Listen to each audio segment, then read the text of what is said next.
হাজার মাসের ইবাদতে যত সৌরভ মিশে আছে,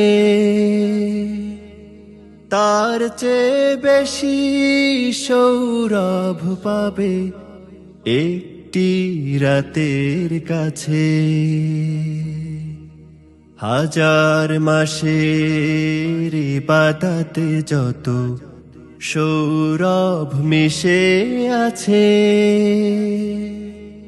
তার চেয়ে বেশি সৌরভ পাবে একটি রাতের কাছে। সে রাতের নাম কদরের রাত, সে রাতের নাম কদরের রাত। পরম আবেগে আরশের পথে তোলো তোলো দুই হাত।